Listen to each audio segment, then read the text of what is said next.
So I'm back with another pedal shootout. Today we're going to be comparing these four phasers to see how they stack up against one another.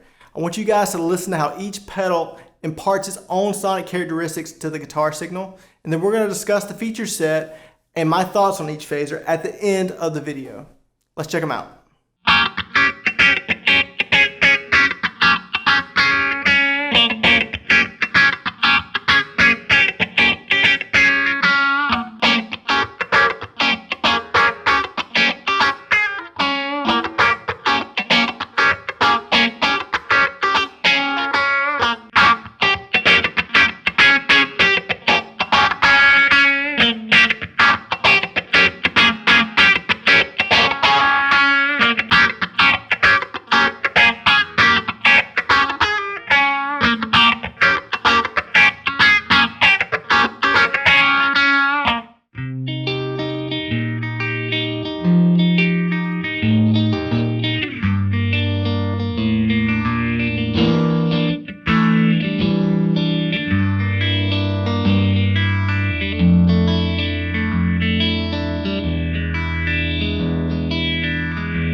I really don't have a lot of experience using phasers, so this was a really fun and informative process to try out 4 different circuits side by side. I have a better understanding of how I could use this effect in a track or in the context of a band, and I hope you guys were able to get that sort of idea from listening to what I played. So I want to discuss 3 different aspects of each pedal. 1, the sound quality that's imparted to your guitar signal when the effect is on. 2, I want to talk about the feature set of each pedal and whether or not that's actually usable and provides value. And then 3, just the general quality of the phasing effect and the quality of the build and whether or not that provides value for the pedal's price. The Mutron Phasor III can be found anywhere between the price of $180 to $250 online. Now that's probably the most expensive of the 4 that we tried out today, but I think you are getting value for that at that price. You'll have to determine whether or not that price warrants that value. To me, I would say it probably does, but your mileage may vary. Now, why would I say that this pedal warrants that sort of value? When it comes to the sonic coloring of the pedal when it's on, I found that the Phasor III to be the most neutral of all the 4 that we tried out today. It handled my single coil guitars really well. It handled my humbucker guitar equally as well. Some of the other phasers tend to impart a very specific frequency response when on, and there are times where I think that pairs really well with certain guitars and amp combinations, but I could also see where that would not be a good thing with certain combinations of guitars and amps. And so the Mutron gets high marks from me in that regard alone. 2, I want to talk about the feature set of the Mutron Phasor III. It has the option to switch between a 4 or 6 stage phasing via a secondary foot switch. Now the placement of this foot switch I thought was poorly designed. I found myself accidentally hitting it with my foot when I was turning the pedal on and off, and to really get the best sound of either the 4 stage or the 6 stage phasing, you really have to set the knobs to be differently. The other feature of the Phasor III is that it has the option to use voltage control to control the depth, the rate of the effect. Now if you're a synth player, that's probably a good thing, but most guitar players aren't going to use that effect. So I think that really means that the Phasor III was really tailored towards synth players and happens to be more secondary for guitar players. That said, I think it sounds great on guitar, but I think if you're a utility player that is playing guitar and keys, you might find the Phasor III a good option. Now, what did I think about the general quality of the phasing effect? I thought it sounded phenomenal on the Mutron. It definitely sounded like a step above the others in my opinion. It sounded smoother, it had a more even wide range to the sweep of the phasing effect. I felt like that was the most usable and the most versatile of all the ones that we tried out. Not to say that the other ones sounded bad, but this one definitely just stood apart in my opinion. The build quality of the Phasor III seems really sturdy to me. I feel like it's going to hold up well over time. If you were really digging the sound of the Mutron, you might also want to consider looking at the Baby Phase. It's I think a more affordable pedal that they make. It does away with the secondary foot switch and moves that function to a mini toggle so you can still switch between the 4 or 6 stage phasing. But if you're more of a utility player or you also dabble in synths, you would probably really enjoy the hand functionality of the Phaser 3. The Lillian from Walrus Audio can be found online for around $115 used to around $200 new. The sonic signature of the effect when it was on tended to shave out some of the mid-range frequencies, and there was a little bit of a volume drop. And I noticed this paired really well with the humbuckers in my ES345, but I didn't like it as much with my single coil equipped guitars like the Strat or the Tele. Like the Mutron Phasor III, the Lillian allows the user to switch between 4 or 6 stage phasing. It utilizes a depth, a rate, a feedback, and a blend control. It is one of the 2 phasers that we tried out that had a blend control. The blend control essentially allows you to switch between a full dry signal or a full wet signal for vibrato sounds, and then when it's in the middle, you get the signature phasing sounds. Now when it comes to the build quality, Walrus Audio has a reputation for building stellar, sturdy pedals. I've owned the Walrus Audio ARP87 and it held up beautifully, and I have no doubt that the Lillian would do the same. And when it comes to the quality of the phasing effect, the Lillian left me wanting a little bit more phasiness out of it. I couldn't quite get enough swooshiness to the phase. And I think that has to do with the way the dry signal is mixed in. I almost wondered if there was an internal trimmer control that would allow you to turn up the dry signal a little bit more. I did look up their manual to see if it allowed for that, but there was no indication of that in the manual. The MXR Phase 90 can be found online for around $50 used to around $90 new, making it the most affordable phaser in today's shootout. So that alone makes it the best bang for the buck. I would describe the sound quality or the frequency response of the Phase 90 as being very mid-forward, and there's a bit of a volume boost, and I found that to be really pleasant with my single coil equipped guitars, but I found it to be a bit much for my humbucker in my ES345. Now as far as features go for the Phase 90, you get one feature, a speed knob. Now that's a little bit deceptive. It might seem like, oh man, this really lacks, but I found it to be quite useful at all settings. The build quality of the Phase 90 feels pretty standard to me. I wouldn't qualify it as robust, and I wouldn't call it cheap either. It feels like a mass-produced pedal, and most mass-produced pedals tend to hold up fine over time. I have no qualms about putting this on my pedal board.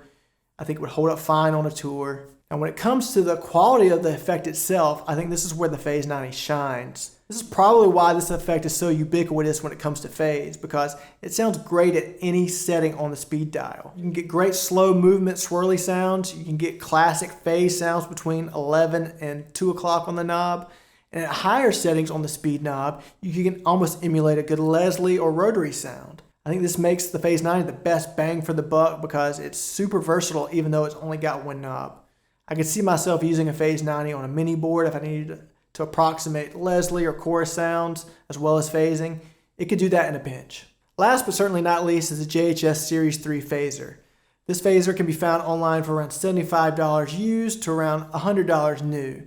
The frequency response of the Series 3 definitely adds some lower frequencies when the effect is engaged. I didn't notice any obvious volume increase or decrease when the effect was on. To me, that felt very intentional in its design. As far as features go, you're going to get a rate control, a depth control, a feedback switch, and a blend control allowing you to blend between the full dry signal and the full wet vibrato signal and any shade in between. Now, I watched Josh's video on the Series 3 phaser, and he says it borrows from a variety of different phaser circuits, but heavily relies on the MXR Phase 100, which is a 6-stage phaser. So you're going to get more of those complex and nuanced phasing sounds out of this. And for a 6-stage phaser, I found the sound quality of this phasing effect to be pretty versatile and robust. This is what I think the Lillian wanted to be, but I think JHS did a better job at that. For a price that's very close to an MXR Phase 90, you're getting a lot more features out of a similar size enclosure. I think this is a good option if you're more of a tweaker that wants to get into phase at a lower cost. I hope you guys enjoyed this phaser shootout. I want to say thanks to my friend Tim. Tim has gone down the phaser rabbit hole, and he has graciously allowed me to tag along and the rest of you guys to tag along because he loaned me these pedals that he bought with his own money so that I could make this video. Tim, I really appreciate your generosity. I appreciate your support. More importantly, I appreciate your friendship.